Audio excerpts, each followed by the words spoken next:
اللہ رب محمد صلی اللہ علیہ وسلم محمد صلی اللہ علیہ وسلم پھر کے گلی گلی تباہ ٹھوکریں سب کی کھائے کیوں، دل کو جو عقل دے خدا تیری گلی سے جائے کیوں، جان ہے عشق مصطفیٰ روز فضوں کرے خدا، جس کو ہو درد کا مزہ ناز دوا اٹھائے کیوں۔ یہ خوش قسمتی بھی ہوتی ہے کہ حضور کی انعامات کی خاطر کبھی قید میں جانا پڑتا ہے، کبھی درد کو بھی سہنا پڑتا ہے، کئی مشکلات بھی آتی ہیں۔ یہ مفتی سلمان حضری صاحب قبلہ اس وقت پریشانیوں میں گھرے ہوئے ہیں، اللہ تعالیٰ ان کی پریشانیوں کو دور فرمائے، اور ان کے روز و شب سے جو بیانات نکل کے آئے، جو انہوں نے قوم کو پیغام دیا، اس پیغام سے مسلمانوں کو بہت خاص کر کے یہ سبق حاصل کرنا چاہیے کہ جتنا زیادہ ہو سکے کہ دین سے اب قریب ہوں،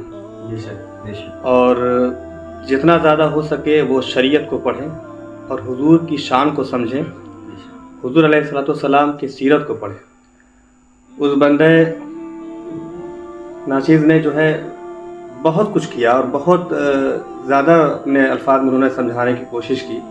کہ تم حضور کی عزت کو پہچانو، حضور کے مرتبے کو پہچانو،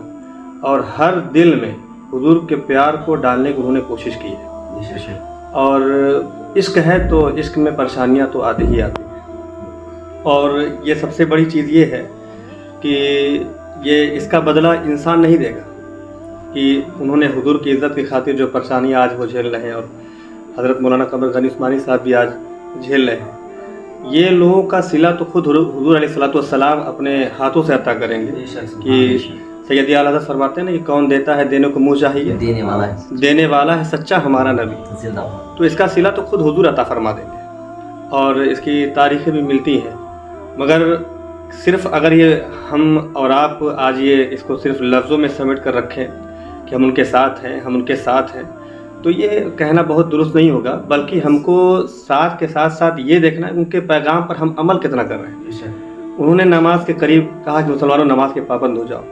مسلمانوں اگر تم حضور سے محبت کرتے ہو تو حضور کی سنت کو اپنے چہروں پہ سجا لو۔ یہ سلمان حضری صاحب اس وقت سمجھے غازی ملت ہیں، اور مسلمانوں کی جان ہے، اس لیے کہ وہ حضور کے حضور کی جو ہے ناموس پہ پہرا دے رہے ہیں۔ تو جیسے جیسے وہ اس کام کو انجام دے رہے ہیں، ویسے ویسے آزمائشیں بھی ان کے ساتھ ہو رہی ہیں، تو اللہ تعالیٰ ان آزمائشوں کو ٹال بھی دے گا، کیونکہ اس کے محبوب کی کوئی بات کر رہا ہے۔ یہ سب کچھ ہے، مگر مسلمان ان کے فرمان پر، یعنی جو قال اللہ قال رسول پڑھ رہے ہیں، اس قال اللہ قال رسول میں مسلمان نوجوان، اور ان کی تقریر میں آپ نے سنا ہوگا کہ زیادہ تر وہ ٹارگیٹ اپنے نوجوان مسلمان بھائیوں کرتے ہیں کہ مسلمان نوجوانوں تم جو ہے کہ سنت کے عامل بن جاؤ، سنت پر عمل کرنے والے بن جاؤ، نمازوں کے پابند بن جاؤ، چہروں کو داڑھی سے سجا لو۔ یہ سب کچھ وہ پیغام دے رہے ہیں، اور اس لیے دے رہے ہیں کہ جب یہ سب کچھ کیا جائے گا تو جب حضور کی سنت چہرے پہ سجی ہوگی تو حضور کا پیار بھی سینے میں آئے، اور جب آپ کو وہ کہہ رہے ہیں کہ قرآن کے قریب ہو جاؤ، قرآن بھی پڑھو، قرآن کو اپنے سینوں میں بسا لو، ٹھیک ہے، حضور کے عشق کے سانچے میں اپنے آپ کو ڈھال لو،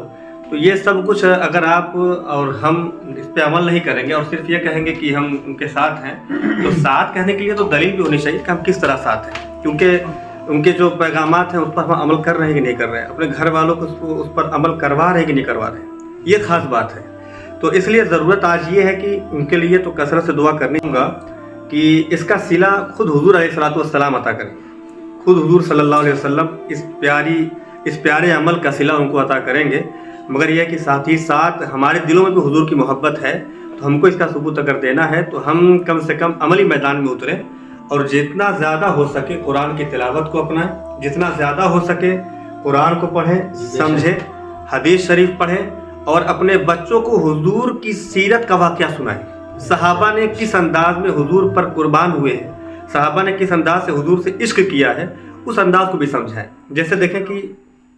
آگے ایک بہت کم عمر صحابی تھے، تقریباً مجھ کو لگتا ہے کہ عمیر بن سعد رضی اللہ تعالیٰ، ان کا چچا تھا جلاس نام کا، ان کا چچا تھا، اور وہ منافق تھا، تو ایک دن مجبوراً وہ ان کو ساتھ میں لے جاتا تھا، عمر بن سعد کو ساتھ میں لے جاتا تھا، اور لے جا کر کے حضور علیہ السلام کے مجلس میں بیٹھتا تھا۔ تو جب بیٹھتا تھا تو ایک دن وہ کہا کہ میں بیٹا تم چلے جاؤ، میں نہیں جا پاؤں گا، جلاس چونکہ منافق تھا وہ، تو یہ اپنا اکیلے چلے گئے۔ جب اکیلے چلے گئے ہیں تو اس دن حضور نے کچھ آخرت کا ذکر کیا، قیامت کا ذکر کیا ہے.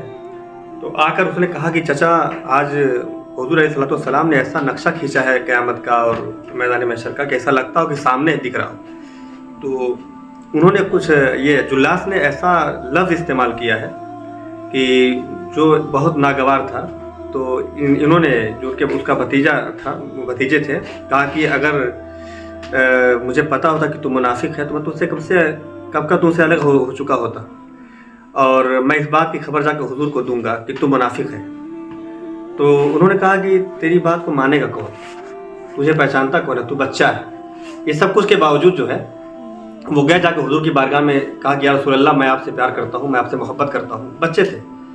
اور میرا چچا منافق ہے جی. یا رسول اللہ میرا چچا منافق ہے، میں آپ سے محبت کرتا ہوں. حضور نے مشورہ کیا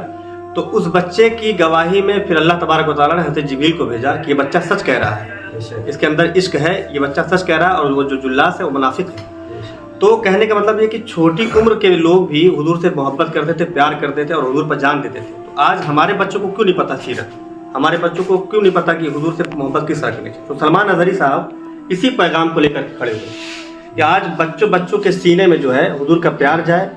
ہر نوجوان، ہر بوڑھا، ہر کم عمر بچہ جو بھی ہو وہ سب کے سب حضور کے محبت میں جئیں اور حضور کی محبت میں مرنے کا جذبہ بھی رکھیں. ایسا پیغام وہ لے کے چل رہے ہیں. اللہ تعالیٰ ان کے لیے آسانیاں پیدا فرمائے. ہم سب دعا کرتے ہیں کہ ان کے لیے آسانیاں پیدا ہو اور جلد سے جلد وہ ان جو آزمائشیں چل رہی ہیں اس سے ان کو نجات ملے. آمین.